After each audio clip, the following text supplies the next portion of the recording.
আসসালামু আলাইকুম বন্ধুরা, এই যে দেখতে পারতেছেন আমাদের মানে পুরা ক্ষেতটা বোঝায়, আমাদের পথারটা বোঝায় ধান।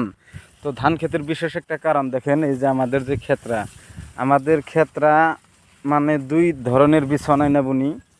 তো সেই দুই ধরনের বিছনে গুনে এক ধরনের বিছনটা আপনার মায়ের যা বহুত ধান মায়ের যা, আর এক ধরনের ধানের বিছনে যে আপনারা দেখতে পারতেছেন এগুলো সব মুড়ে মুড়ে গেছে। কিন্তু ভিডিও কিন্তু দেখা গেছে না তোরা, আপনারা যদি দেখায় আমি বহুত ধান, অসংখ্য ধান কিন্তু মরছে।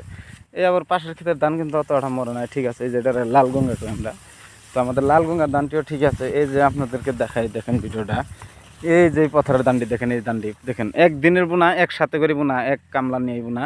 এই দেখেন এই ধানগুলো বিশেষ করে বেশিরভাগ মায়ের হয়ে গেছে, এত টাকা খরচ করে ধান ক্ষেত করে। এই দেখেন, এই যে দেখেন দেখেন এগুলো আদার বেশি মারা গেছে।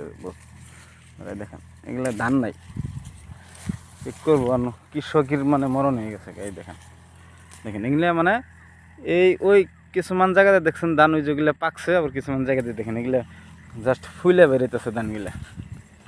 এরকম যদি হয় তাহলে কিষান বাঁচবো কীভাবে দেখ বলেন আপনারাই। এই দেখেন আপনারা, এই দেখেন ধান সে, তো এরকম দুই ধরনের ধান। এই দেখেন একদিনে ধান বোনা, এই ধান এগুলো কাঁচাই রয়েছে, এগুলো পাইকে গেছে। তো এরকম মানে ধান খেতে হয়েছে।